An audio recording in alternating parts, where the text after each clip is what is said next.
Você está na Virtual. Muito mais que conexão. Uma questão de estilo.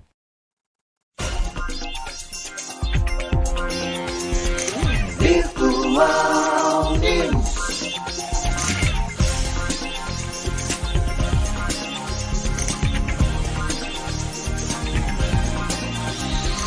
Virtual Notícias.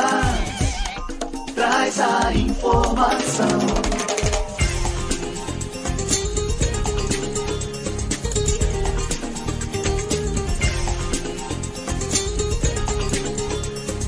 Virtual News. 11 horas mais 15 minutos, um bom dia para você. Começa agora o Virtual News desta sexta-feira. Sexta-feira, dia 8 de dezembro de 2023. Um bom dia aos poderes constituídos, ao Executivo, Legislativo e Judiciário. E um bom dia especial para você que faz parte do quarto poder, que é a sociedade organizada. Sexta-feira ensolarada, fim de semana com sol, com certeza, temperatura alta. Mês de dezembro chegando, tá aí, daqui a pouquinho já é o final do ano e o 2023 vai se encerrando o ciclo e começa 2024. E você, como sempre, fazendo os seus projetos.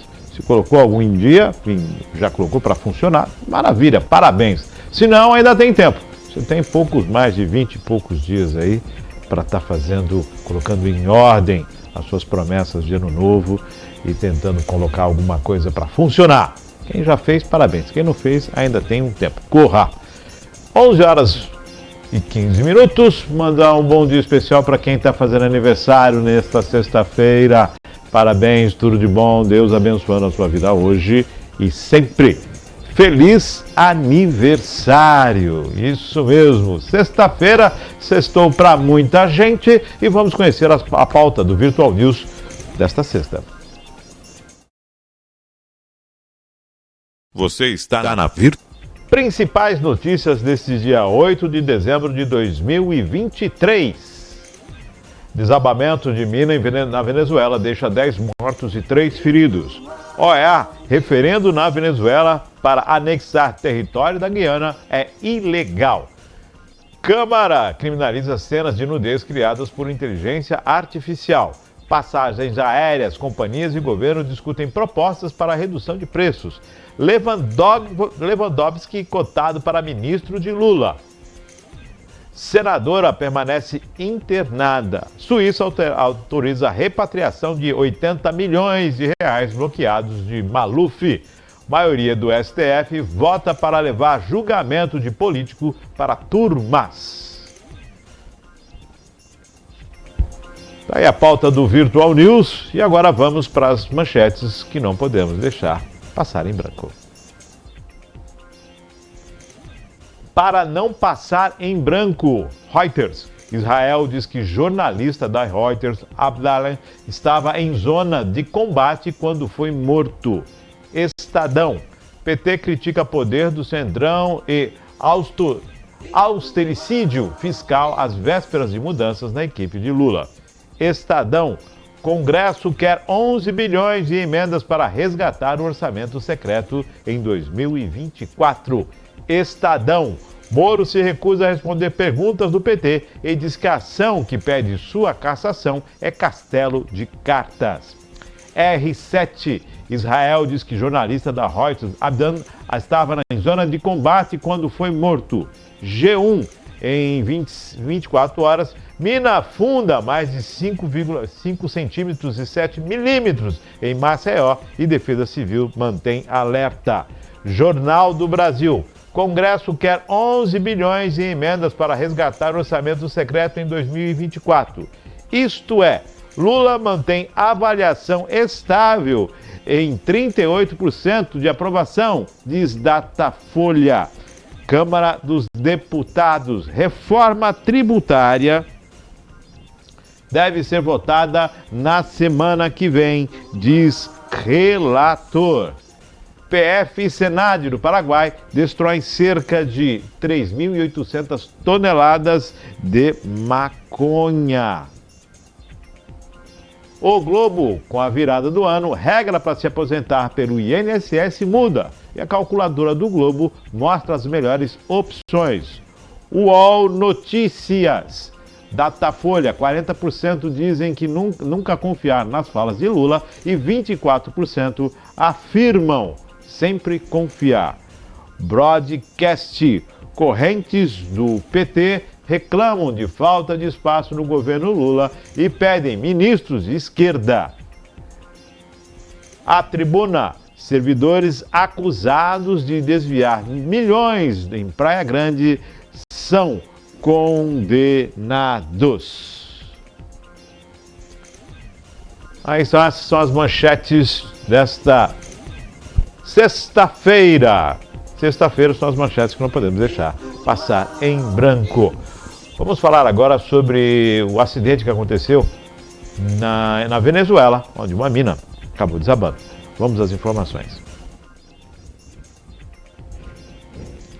Desabamento de mina na Venezuela deixa 10 mortos e 3 feridos. Pelo menos 10 mineiros morreram e 3 ficaram feridos na Venezuela, no desabamento de uma mina a céu aberto em São José Guandamapa, Gran Sabana, estado de Bolívar, informaram nesta sexta-feira as autoridades locais. O acidente foi confirmado pela Secretaria de Segurança Cidadã do governo de Bolívar. Equipes de socorro buscam um número indeterminado de trabalhadores que continuam desaparecidos. Os 3 feridos de nacionalidade brasileira foram transportados para o Hospital Rosário de Vera Zurita, perto da fronteira com o Brasil, onde receberam atenção médica. Em 12 de novembro desse ano, uma pessoa ficou ferida no desabamento de uma mina de ouro na mesma localidade. Em 30 de junho, 13 mineiros morreram no desabamento de Mina La Talavera, em El Callao, estado de Bolívar. 124 sobreviveram. As informações são da RTP. Vamos falar agora em relação à questão da Venezuela e a disputa com o território da Guiana. A Organização dos Estados Americanos falou a respeito e já deu um posicionamento. Vamos acompanhar. OEA, referendo na Venezuela para anexar território da Guiana é ilegal. A secretária-geral da Organização dos Estados Americanos, OEA, liderada por Luiz Almagro, classificou nesta quinta-feira como ilegal e ilegítimo o referendo sobre a região de Essequibo, convocado pelo presidente venezuelano Nicolás Maduro. Em comunicado, o gabinete de Almagro denunciou a posição agressiva do governo venezuelano em relação à Guiana e disse que essas crescentes tensões entre os dois países são preocupação para a segurança regional e ameaçam a estabilidade e a soberania territorial no continente. O referendo no qual a maioria dos cidadãos votou a favor da anexação de Essequibo à Venezuela representa mais uma vez o uso antidemocrático dos processos democráticos por parte de Maduro, acrescenta a nota. As recentes ações adotadas pelo regime na Venezuela não só colocam em perigo o desenvolvimento e a estabilidade da Guiana, mas representam um risco mais amplo para a segurança da América Latina e do Caribe, denunciou a liderança da OEA. Por sua vez, Almagro pediu ao Conselho Permanente de Organização que convoque reunião especial para discutir possíveis medidas a fim de mitigar as tensões entre os dois países sul-americanos. O governo venezuelano, que apresentou um pedido formal para deixar a OEA em 2017, não tem representação na organização. Em 2015, a ExxonMobil descobriu várias jazidas petrolíferas no Essequibo. A Guiana já autorizou 8 empresas petrolíferas estrangeiras a explorar jazidas em águas reclamadas pela Venezuela.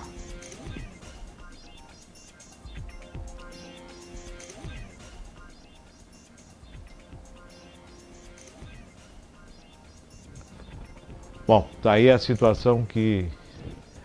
Os conflitos fronteiriços tiveram início com uma decisão arbitral de Paris em 3 de outubro de 1899, que atribuiu a soberania do território à então Guiana Britânica. A decisão é contestada pela Venezuela na ONU desde 1962. A situação em conflito, de acordo com o presidente da Guiana, disse que o presidente Lula já deu total apoio a ele. E os Estados Unidos começaram a sobrevoar o território da Guiana, claro, com autorização daquele país. Então já tem manobras dos Estados Unidos, manobras aéreas no território da Guiana. Vamos à próxima informação que vem da Câmara dos Deputados em relação à criminalização das fotos produzidas por IA, inteligência artificial, fotos de nudez. Câmara criminaliza cenas de nudez criadas por inteligência artificial. Os deputados federais aprovaram ontem, na quinta-feira, a criminalização de quem criar e divulgar imagens, fotos e vídeos de nudez e conteúdo sexual de uma pessoa utilizando inteligência artificial. Pelo texto, a pena para esse tipo de crime será de 1 a 4 anos de prisão, além de multa. A proposta vai para análise do Senado. A criação de montagens de conteúdo sexual sem o consentimento das pessoas envolvidas é uma violação séria da privacidade e intimidade que pode causar sérios danos emocionais e psicológicos às vítimas, prejudicando sua dignidade e autoestima, diz o relatório da deputada Lisa Canziani. A proposta é de autoria da deputada Érica Cocai. Se o crime for cometido em função de atividade profissional, comercial ou funcional, a pena será aumentada pela metade. No mesmo projeto de lei, foi elevada a punição para quem produzir, fotografar, filmar ou divulgar conteúdo de intimidade sexual não autorizado e que levará a mudar o que levará a mudar o Código Penal. Atualmente, a condenação prevista é de 6 meses a 1 ano de detenção. Tudo isso que já vem acontecendo, essas situações aí de que pessoas, utilizando a inteligência artificial, acabam reproduzindo fotos de nudez, utilizando o rosto de algumas pessoas e fazendo uma composição. E claro, agora com essa questão da criminalização, fica ainda mais complicado. E lógico, denuncie se souber. E claro, tem que ser punido e com muita austeridade. Vamos à próxima matéria. Passagens aéreas, companhias e governo discutem propostas para redução de preço. Pressionadas pelo governo, as companhias aéreas preparam separadamente uma proposta para reduzir o preço das passagens, segundo o representante do setor. As empresas vão reservar pelo menos 10% do total dos assentos ofertados, que terão tarifas mais acessíveis. A compra do bilhete com 1 semana de antecedência, por exemplo, terá preço cheio. Em 4 semanas, a tarifa será reduzida. O refinamento desses prazos ainda será feito. Para compras em cima da hora e com preços mais elevados, as companhias estudam oferecer algum tipo de contrapartida, como despacho gratuito de bagagem, marcação preferencial de assentos e critérios diferenciados para cancelamentos e remarcação de voos. O ministro dos Portos e Aeroportos, Silvio Costa Filho, começou a discutir o assunto com as companhias no início de novembro em reunião conjunta. Nos últimos dias, ele tratou do assunto individualmente com a Azul e a Gol e na próxima semana deverá falar com a Latam. A expectativa é que o anúncio seja feito em 20 de dezembro. Segundo dados recentes da Agência Nacional de Aviação Civil, ANAC, a tarifa média em setembro estava em R$ 747,66. Em agosto era de R$ 650,78. Mais da metade dos bilhetes custavam em média R$ 500 e 4,8% das passagens comercializadas estavam acima de R$ 1.500. O setor de aviação civil também quer um compromisso do governo para discutir o valor do querosene de aviação com a Petrobras e uma solução para reduzir o índice de judicialização na aviação. Propostas já estão sendo elaboradas, devem ser apresentadas ainda este mês e o anúncio do governo. Vamos à próxima matéria.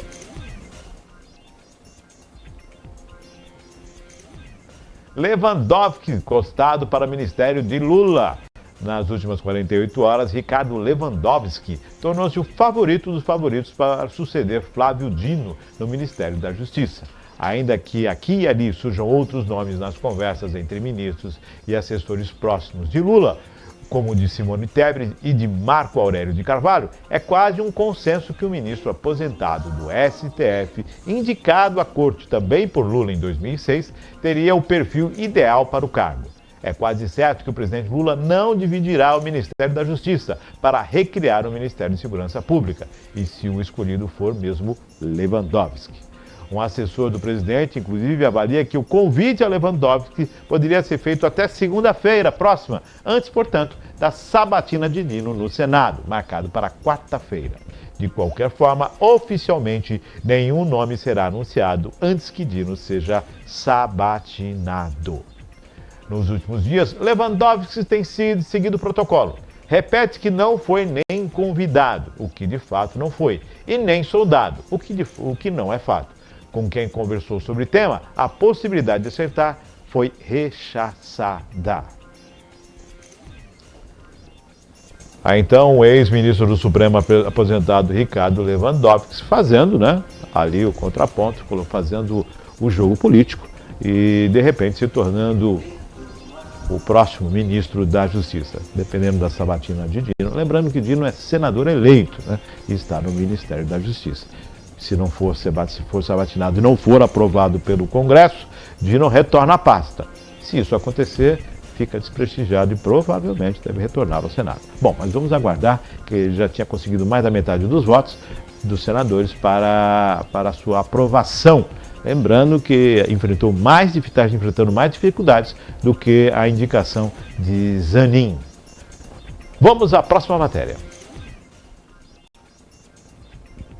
Senadora permanece internada. A senadora Damares Alves, do Republicano, permanece internada na manhã desta sexta-feira após ter uma recaída devido aos vírus varicela zoster. O vírus é causador da doença herpes zoster ou cobreiro e da catapora.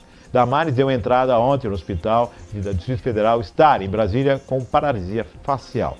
A senadora está clinicamente bem e passará por uma bateria de exames no hospital, onde permanecerá internada durante os próximos dias. 11 horas mais 36 minutos. Vamos a mais uma matéria. Suíça autoriza a repatriação de 80 milhões de reais bloqueados de Paulo Maluf.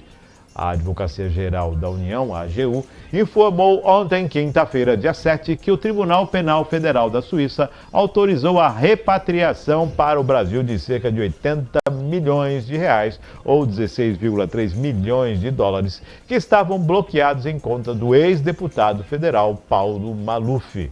De acordo com o órgão, a repatriação foi determinada após o procedimento de cooperação internacional apresentado em conjunto com o Ministério Público Federal. A devolução dos recursos foi determinada em função da condenação de Maluf por desvios de recursos nos anos 1990, na época em que era prefeito de São Paulo. O dinheiro foi desviado para o exterior e parte do montante utilizado para comprar ações da empresa que pertence à sua família.